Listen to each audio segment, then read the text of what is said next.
many no balls do we have in this no ball gate? It's 11 on the scoreboard, it's 10 on my TV screen. Oh, that was a massive no ball from Janssen. Long way over. He's a tall man. That's not close, though, is it? No, it's a long way over. It's no ball I've seen for quite a long time. That's 11 for no wicket. Raja yet to score, still. Janssen bowls to him. Oh, it swings away. Lines that one up well though. It allows it to swing away down the slope through to Calvarenia. And that is the end of the over. 11 for no wicket, Australia. We've had 6 overs. Australia put into bat by Timber Boomer at 10 o'clock this morning under grey skies in London. Floodlights on, beaming down. Do we need the floodlights? I don't know. It feels as though the natural light might be good enough. Well, we're promised sunshine today, or certainly some sunny intervals, and a nice, pleasant, warm day as well, around about 24 degrees. We're here in the UK on BBC 5 Sports Extra, BBC Sounds. You can watch highlights in the UK during the game on the BBC Sport website and app. We're on ABC Grandstand across Australia, so good evening to you, and worldwide the ICC website and app. Good morning, good afternoon, good evening, good night to all those listeners on the ICC app, wherever you're listening around the world. 11 for no wicket. Labuschagne is going to take strike. We've got 3 slips in the gully and a short leg. Backward short leg, no. It was backward short leg. Rickleton, he's now stepping on the other side of the line and just looks over his right shoulder. Let's have a look at the umpire as well. He's just backward a square to give himself that view. Square on.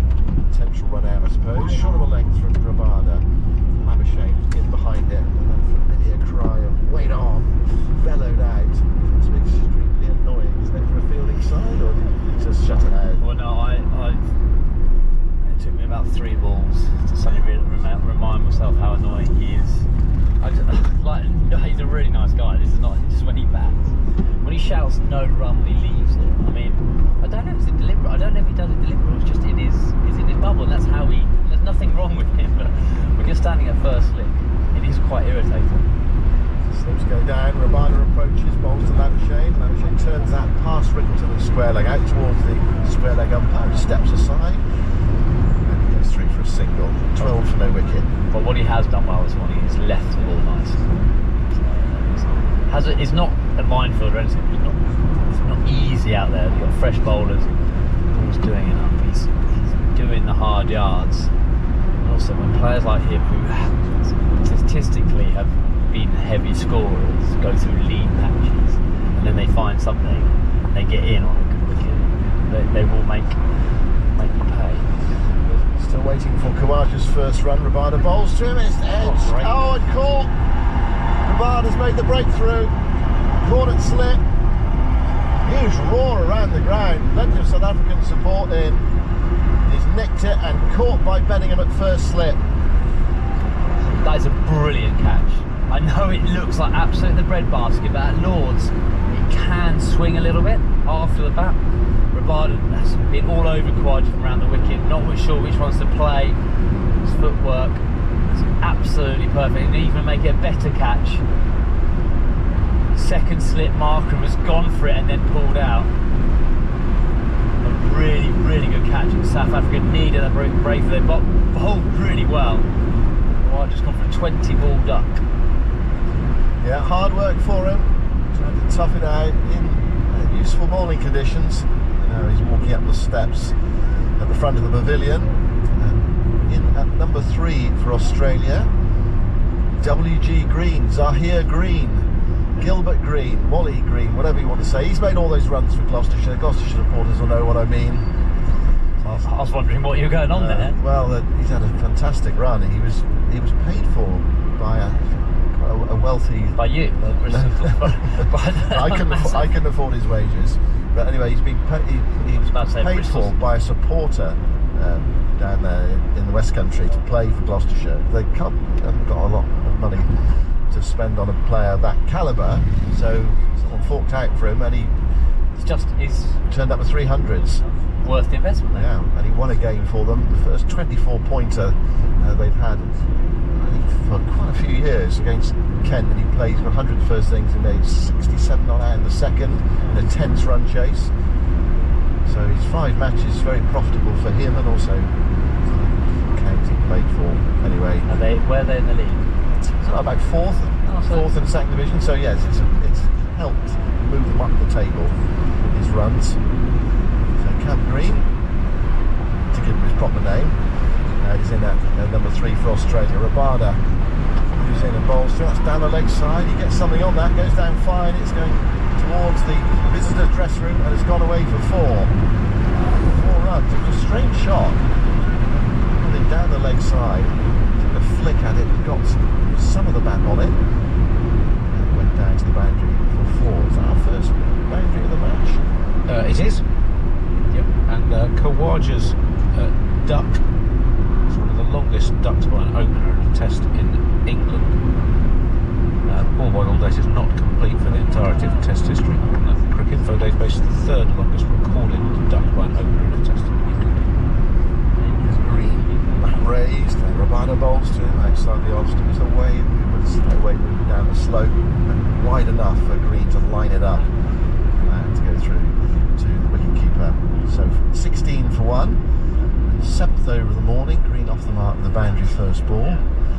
Amazing, isn't it? Kawaja looked at that. He's been battling away for 25 minutes, half an hour. Couldn't get a run, and Green gets off the mark first ball with a wide one down the leg side. Something of a gift from Rabada. Rabada bowls. It's full. It's edged and brilliantly taken again. That South African slip cord, magnificent. This time Markram diving. Brilliant catch, and Australia are 16 for 2. Rabada's got 2 in the same over. Green is on his way for 4. Again, the huge roar around the ground showing the South African support. It was a ball on off stump. It was edged and taken by Markram at first, slipped low, and the bowler was diving across him, and he could have put him off as well. But so well taken. Markram at second slip, I should say, low down, and suddenly South Africa picked up 2. Australia 16 for 2, and their makeshift players, if you like, at the top of the order, Labuschagne and Green, have both been dismissed. Kawaja and Green have both been dismissed. For those Mundos alongside me, well, that was a dramatic entrance. It was good time to come in. Thank you for having me, and a very good morning to everybody. And I think this is exactly the start that South Africa wanted. I was a little bit nervous when they decided to bowl first, not because I think they've made the wrong decision, but I'm worried about Nathan Lyon bowling to them when they bat last, much later on. But I think they've justified it thus far. Some excellent overs from Kagiso Rabada and Marco Jansen, and we thought this would be the occasion for Rabada. Coming off a suspension, lots of talk around how Australia would receive him, and so far I think he's done the job. Well, one thing that was really noticeable about that double wicket over was the amount of support for South Africa in the crowd today. I don't know whether that's neutral supporters who are supporting South Africa rather than Australia, but I think there are quite a few South African shirts in the stand away to our left hand side. They gave Rabada a huge ovation as he went down towards fine leg. So Steve Smith is in. It's kind of the old firm out there for Australia. Smith and Labuschagne. So Labuschagne is on strike. It's Jansen to bowl. 3 slips in the gully, backward short leg. Jansen goes in and bowls to Labuschagne, who eases that through the covers. Will pick up 1. Maharaj is after it from backward point, sends in the return to Garenia. He's into double figures. Labuschagne is on 10. Australia moved to 17 for 2. It was a strange one, that, because it was actually quite difficult to tell who taken the catch, because Mulder dived right across the second slip Markram. It was hard for a distance to see who actually come up with it, but you saw them all celebrating, so you knew someone had taken it. And that's the level of catch there from Markram's so high because of the dive across from Mulder. And I'll tell you, I saw South Africa practicing a lot of slip fielding in the lead up to this game. They had 5 slips at one stage. Ryan Rickleton also sometimes standing in the cordon. He's a wicketkeeper, as you mentioned earlier, but Markram was the one who almost put off the first catch, and so you know what that feels like. Definitely. 17 for 2. Here's Smith on strike. Jansen bowls to him. Smith, remarkable lead from Smith. Then it go outside.